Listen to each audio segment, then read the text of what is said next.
If you're in your late 30s, early 40s, and you're struggling with hormonal symptoms, but your lab work has looked normal and you feel confused, lost, don't feel like you know even where to begin, this episode is for you.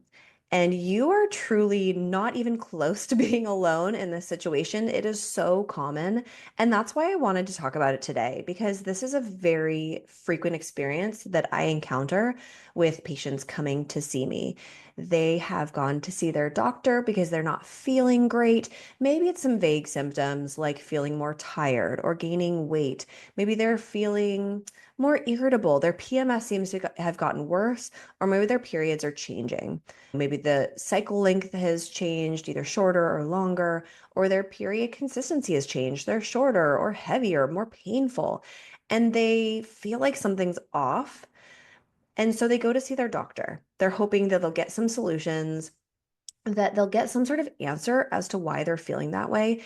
They might be wondering, hey, maybe I'm in perimenopause. Maybe I'm getting to that age. I want to know what's going on in my body. And so they get some blood work done. Maybe their doctor runs a few hormones, some of the basics, and they say, nope, everything's normal. You're great. Maybe they offer birth control, which is something that I was talking with someone just earlier today. They're like, hey, you can take birth control to flatline your hormones and get rid of those symptoms. And this person in particular who I was talking to was very dissatisfied with that, knowing the risk factors that actually can come up with birth control pills and knowing that it wasn't the symptoms that were so severe that were making her come to her doctor. She just really wanted some understanding into her body. And again, this is such a common experience. So if you're in this position, this is where we can begin. The point of this episode is to walk you through what you can do if you've had that experience and really whether or not you've had any blood work done. If you've been told it's all normal, it really makes no difference anyway. So maybe you're just experiencing those symptoms and you haven't even started from anywhere else from that. So, the first thing that I recommend is tracking your cycles if you're not already.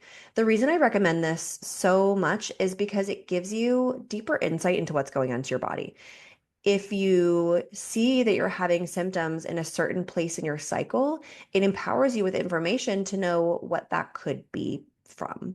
So when I'm working with patients, I'm looking at their cycle and we're talking about what that means. If you're having symptoms around ovulation versus symptoms right before your period, those are very different things that are happening in your hormones. Different hormones are changing during those times. And so it gives us, again, deeper information to know what that could be from. For example, if you're experiencing spotting before your period, okay, that could mean that your progesterone's a little bit low, it's dropping quicker and causing a little bit of bleeding before the full bleed of your period.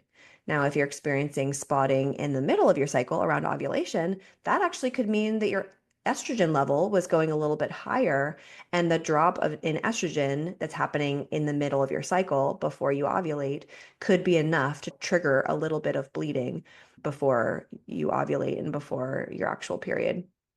So again, tracking your cycles can be really helpful to get that information.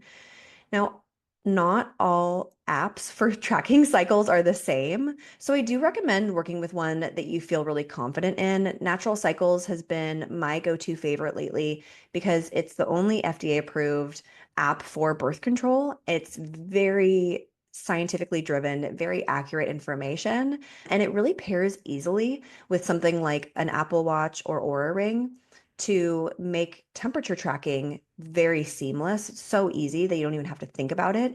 And that basal body temperature tracking can give so much extra information into what's going on in your cycle. So that's really my favorite. But there are also some other great ones, Glow or some other really good cycle tracking apps. And you could also just go based off of something like your Apple Watch or Oura Ring. I personally love my Oura Ring. And once you get the hang of it, it can give you some good information about your cycle, but it isn't quite enough, especially if you're really trying to understand what symptoms are happening. A good app also gives you a place to track symptoms, whether it be your mood or spotting, painful periods, things like that, or migraines. You can really track whatever's going on in your cycle. And again, put that together with what's happening with your hormones. So it's so empowering.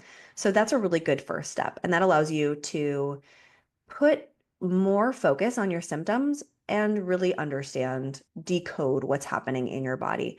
That arguably is more important than any blood test because our hormones are changing throughout our cycle, and hormone testing can be done at the wrong time. It might not be the right test or all of the right tests that you could need. So, really starting with what your body is telling you is a great starting point. Now, beyond that, you could do hormone testing. And ideally, I like to do this day 3 to 5 of your cycle, with cycle day 1 being the first day of your period. So, whether or not you're still bleeding on day 3 to 5 is a common question that I get from my patients. On day 3 to 5, it's a smaller window of where we expect your hormones to be, and it's a good baseline to see hormones, particularly hormones like LH, FSH, estradiol, testosterone. These are great ones to check on day 3. Now, progesterone could be tested on this day, but it's going to be low or zero because you don't make progesterone until after ovulation. So, especially if you're having symptoms in the second half of your cycle before your period, it can be really helpful to get what we call mid-luteal hormone tests, which typically would include progesterone and estradiol, which is estrogen. And those ideally are done really in the middle of that second half of the cycle. I usually say set 7 to 10 days after ovulation, or if you don't know exactly when you're ovulating, about a week before your period is a great time to do that. It does depend a little bit on your cycle length, but for most women, that's a great time to check those. Again, it's just a snapshot in what your hormones are doing. It's not a full picture, but that can be helpful to see. Is your estradiol running really high? Is your progesterone really low? It can give us some great insight into what might be happening. Now, if all of that is normal, again, that doesn't mean that nothing is going on in your body. You could have something underlying that is causing your symptoms. And it could be something like early perimenopause that just isn't to the point of showing up with super abnormal blood work. So that we shouldn't put so much weight on that, but it can be helpful as a tool to gain more insight if you really don't know what's going on otherwise. I also like doing blood testing that's more comprehensive to see the big picture of what's happening in your body. Things like vitamin D levels, iron levels, your lipids, and so much more to really, again, look at the big picture. Hormones like insulin can be a factor. Hormones like cortisol, which is stress hormone, and DHEA or DHEA sulfate is the one that we're testing in blood. These can give us so much more information about what could be happening in your body that could impact your hormones and your reproductive health, even if your hormones themselves look like they're in the normal range.